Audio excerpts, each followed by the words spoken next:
শিরিন আর শিরিনের মায়ের প্ল্যান ভেস্তে দিয়ে দাদুকে বাঁচিয়ে নিল পারুল। হ্যাঁ বন্ধুরা, এমনটাই দেখা যাবে, তাই সম্পূর্ণ জানতে ভিডিওটিতে লাইক দিয়ে চ্যানেলটি সাবস্ক্রাইব করে দেখতে থাকুন।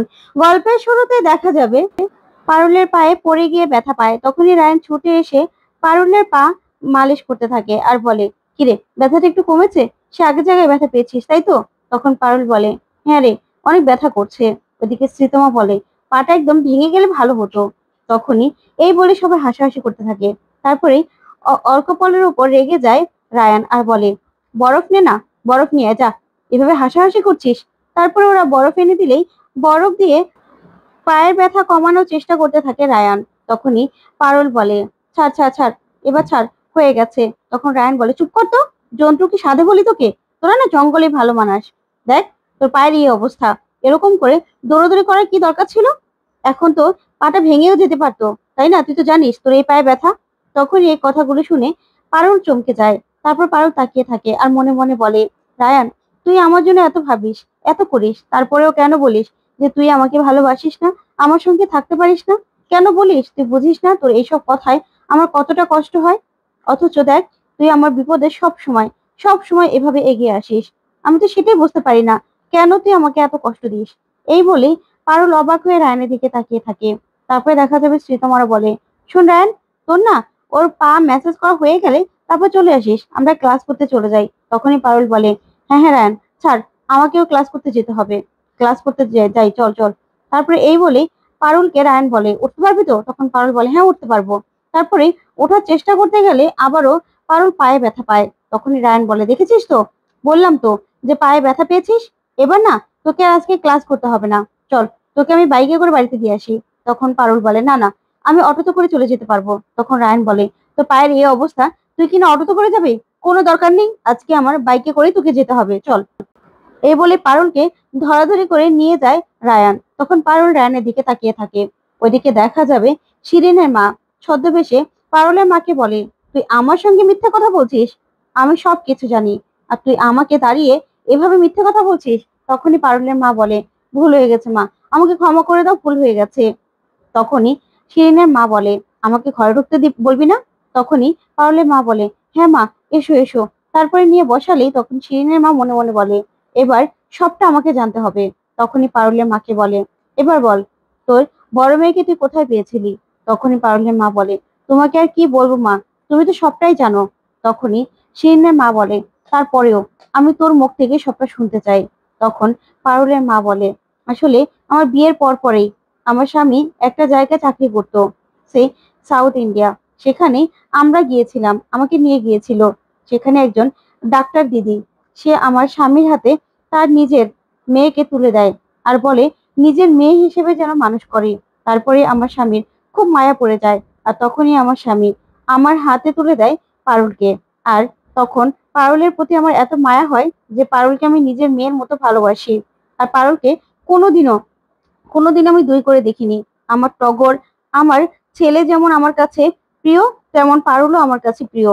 আর এই কথাটা আমার স্বামী আর আমি ছাড়া আজ পর্যন্ত কেউ জানে না, পারুলও জানে না।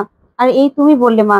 তখনই শিরিনের মা মনে মনে বলে, তাহলে শিরিনের বাবার আগের স্ত্রীও তো ডাক্তার ছিল, তার মানে আমাদের সন্দেহই ঠিক ছিল আমাদের সন্দেহ। তখনই পারুলের মা বলে, মা তুমি দেখো আমার মেয়ের জন্য কোনো বিপদ না হয়। তখনই শিরিনের মা মনে মনে বলে, তোর মেয়েকে তো আমি একদম শেষ করে দেবো রে, তোর মেয়ে আমার প্রতিপক্ষ হয়ে দাঁড়াচ্ছে, এটা তো আমি কিছুতেই সহ্য করবো না। তারপরে শিরিনের মা রাগ করতে থাকে। ওইদিকে দেখা যাবে পারুলকে বাড়িতে নিয়ে যায় রায়ান। তখন তো পিসিমণি, তরিতা, মৈনাক, ঠাম্মি সবাই অস্থির হয়ে যায় পারুলকে নিয়ে। তখন পিসিমণি পারুলের পা ধরে দেখতে থাকে, কোথায় কোথায় ব্যথা। আর তরিতাকে বলে, যাও তাড়াতাড়ি করে চুন হলুদ গরম করে নিয়ে এসো। ওইদিকে মৈনাক সঙ্গে সঙ্গে দাদুকে ফোন করে বলে, পারুল না পড়ে গিয়ে ব্যথা পেয়েছে, পাটা ভেঙে গেছে। তখনই তরিতা বলে, এই মানুষটার কোনো জ্ঞান বুদ্ধি হলো না, কখন কি বলতে হয় কিছুই জানে না। তারপরে দেখা যাবে সেখানে রায়ান চলে আসে, এসেই বলে, এই চুন হলুদে না কিছু হবে না, ধর জন্তু, এই যে ওষুধ, এই ওষুধ খেয়ে নে, ব্যথা একদম কমে যাবে। তখনই পারুল বলে, না না, তোর সাহায্য আমার দরকার নেই, তোর ওষুধ তুই খা, এই চুন হলুদে আমার কাজ হয়ে যাবে। সাহায্য করতে এসেছিস না জ্ঞান দিতে এসেছিস? তখন রায়ান বলে, চুপ কর তো, কি বলেছি? তারপরে তো 2-3 দিন কলেজ যেতে পারবি না, আর বলবি যে রায়ান নোটস নিয়ে নিচ্ছে আমি নিতে পারিনি, এটা ফেয়ার হলো না। সেটা হবে না, কম্পিটিশন কম্পিটিশনই, বুঝতে পেরেছিস? আমার সঙ্গে তোকে কম্পিটিশন করতে হবে, তার জন্য ভালো হতে হবে। এই বলে ওষুধটা ধরিয়ে দিয়ে সেখান থেকে চলে যায়। তখন পারুল বলে, দেখেছো পিসিমণি কিভাবে কথা শুনিয়ে গেল? তখন পিসিমণি বলে, শোনো পারুল, যেভাবেই হোক না কেন রায়ান কিন্তু তোমার পাশে আছে আর তোমার কেয়ার নিচ্ছে। সেটাও একদিন ঠিক বুঝতে পারবে কেন তুমি ওর পাশে আছো, ও কেন তোমার পাশে আছে। একদিন ঠিক সবটা সবটা বুঝতে পারবে। তখনই দেখা যাবে সেখানে দাদু চলে আসে। আর দাদু এসে বলে, পারুল, কি রে দিদি ভাই, তো পায়ে প্রচন্ড ব্যথা পেয়েছিস তাই না? তখনই ঠাম্মি বলে, দেখেছিস এখন আবার তুমি আসতে গেলে কেন? তখন দাদু বলে, চুপ করো তো তুমি। তারপরেই পারুল বলে, না না দাদু, তেমন কিছু হয়নি, ঠিক হয়ে যাবে। তখন দাদু বলে, বললেই হলো নাকি? পায়ে তো দেখাই যাচ্ছে তুই অনেক ব্যথা পেয়েছিস। তখনই দাদু বলে, হ্যাঁ, ভাগ্যিস মৈনাক আমাকে খবর দিয়েছিল। তারপর মৈনাক বলে, দেখেছো আমি কত কাজের। তারপরে দাদু ডক্টরকে ফোন করে। আর ডক্টর এসে পারুলের পা দেখে যায়। ওদিকে দেখা যাবে শিরিন শিরিনের মার জন্য অপেক্ষা করছে গাড়ি নিয়ে। তখনই শিরিনের মা আসলেই শিরিন বলে, মা, কি বুঝলে, কি বললে, কি বললো উনি? তখনই শিরিনের মা বলে, শিরিন, জেনে রেস্ট ভুল বলেনি, আসলে ওদের নিজের মেয়ে নয় পারুল। তখন শিরিন বলে, কি বলছো তুমি? তখন সবটা শিরিনকে খুলে বলে শিরিনের মা। তখন শিরিন কাঁদতে থাকে আর বলে, না, এটাই কেন হয় আমার সঙ্গে? সবসময় কেন এটা হয়? যাকে আমি সব থেকে সব থেকে বেশি ঘৃণা করি, সব থেকে বড় শত্রু যে আমার, সেই কিনা আমার নিজের দিদি। না না, এটা আমি কিছুতেই মানতে পারবো না, কিছুতেই না। তখনই শিরিনের মা বলে, তোমাকে মানতে হবে না বেবি, আমি আছি তো, আমি আছি তো। তার আগে পারুল তো কিচ্ছু জানে না। তার আগে পারুলকে একদম দুমড়ে মুচড়ে একদম শেষ করে দিতে হবে। পারুল যেন কোনোদিনও মাথা তুলে না দাঁড়াতে পারে, সেই ব্যবস্থা করতে হবে। তখনই শিরিন বলে, মা, বাবার আগের ওয়াইফ, সে কোথায় আছে? তাকে এবার খুঁজে বের করতে হবে। এমনও তো হতে পারে সেও পারুলকে খুঁজছে। আর সে আর পারুল দুজনেই যদি বাবার কাছে পৌঁছে যায়, তাহলে কিন্তু আমরা একদম শেষ হয়ে যাব। তখন শিরিনের মা বলে, না, এটা কিছুতেই হতে দেবো না, কিন্তু খুঁজে তো অবশ্যই বের করব। তার আগে পারুলকে তুমড়ে মুচড়ে শেষ করে দিতে হবে। পারুলের বড় শক্তি কে তুমি জানো? তখন শিরিন বলে, হ্যাঁ মা, আশুতোষ বসু।